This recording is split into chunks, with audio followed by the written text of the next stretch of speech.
Blessed are peacemakers. I will both lay me down in peace, and sleep, for thou, Lord, only makest me dwell in safety. Psalm chapter 4 verse 8.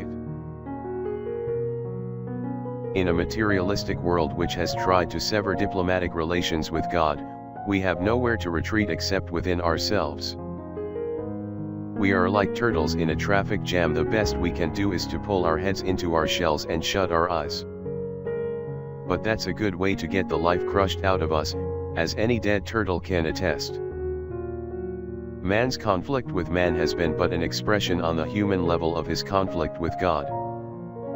Until man finds an armistice with God, he cannot know peace with his fellow man. If we are to be peacemakers, we first must make our peace with God. Prayer for the day. In Jesus' name, I have found peace with you, Father. My soul praises your holy name.